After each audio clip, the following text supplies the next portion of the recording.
America said, do not buy from Russia. What did we say? No, we will buy from Russia. Sovereign country hai, we will do what is best for us. I mean, they are like holding our ears. They are holding our ears and making us do. Did it happen? The situation was such that Mrs. Gandhi was speaking to Lyndon Johnson. Like I told you, she had to call up the president to say, please, release karo hamara grades. She called up the president and her fist was, she was holding the phone tight. She called up, she begged of him to send her grains. And when she finished the conversation, she banged the phone and said, I will never buy grains from Lyndon Johnson again.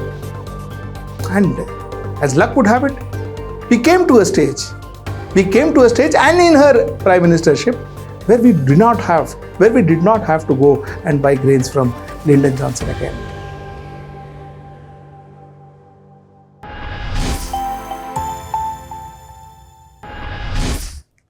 Namaskar. Welcome to another episode of Editorial. My today's editorial doesn't deal with figures and numbers and statistics and all of that. My today's editorial deals with a lot of situations, a lot of stories.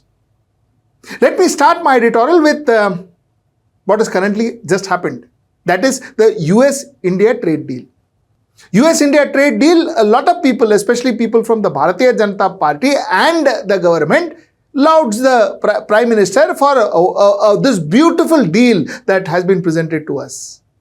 Beautiful deal that has been presented to us. In fact, Piyush Goyal's latest tweet, I think he tweeted this today, where he says that under the decisive leadership of Prime Minister Narendra Modi ji, India has reached the framework of an interim agreement with the US. This will open 30 trillion market for Indian exports, especially MSMEs, farmers and fishermen. The increase in exports will create lakhs and new jobs, opportunities for our women and youth, and so on and so forth. He goes on to write.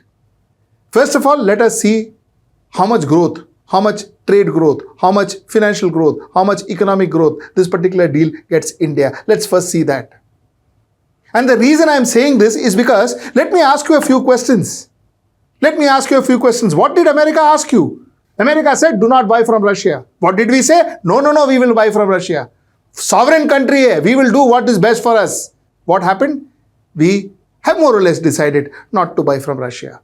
Because America has released a statement saying that they are going to monitor us. And if we continue to buy from Russia, not only will they pull back our tariff, but they will give another 25% fine or whatever, penalty on us. I mean, they are like holding our ears. They are holding our ears and making us do. Did it happen? So if that was the case, what were we fighting for? What were we talking about? We stood our ground and, sovereignty and, our way or high. What are we talking about?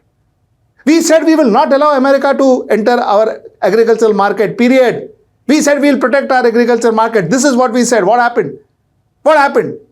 Our first press release released on 5th of February said that, we will protect our agricultural market. We are very clear about that. And then today morning's press release, 7th of February's press release, we said, we will protect our market, but, grains, certain grains we will protect, certain grains we will not. Soybean oil we will not protect, but soybean will protect, so on and so forth. What are we talking about? End of the day, long and short kya hai? Long and short ये है कि agriculture market also opened. Russian oil बंद, agriculture market opened. What negotiation? Pray tell me, what negotiation? Every press release is about what we will not allow them to do. There is no press release about what we are allowing them to do. There is no press release about what exactly are the tariffs we are levying on them. They are very clear what tariff they are levying on you. But we are not clear as to what tariff we are levying on them. Is there something called a zero tariff? Is this going to happen? Is it reality? Because everything they say now is turning into reality. And that's the question I ask you. And that's what's upsetting me. Let me tell you about America. Let me tell you a story about America. In 1966, when American president was Lyndon Johnson, he was the 36th president of America, Lyndon B. Johnson. They used to call him LBJ. When LBJ was the president of United States, we needed grains, food grains, desperately needed food grains. We didn't have money. We needed 15 million tons of food grains. That was what India required. And you know what this LBJ would do? This LBJ would not give us those grains. He would give them to us on a month-to-month basis. So every time our food grains get stuck, which at times did, we were palpitating because we had no food to feed our people. This was the condition of India. And this food grain was given to us under the scheme called PL, that is Public Loan 480. It was under the scheme called Public Loan 480. We were given loan and we were given food grains like that.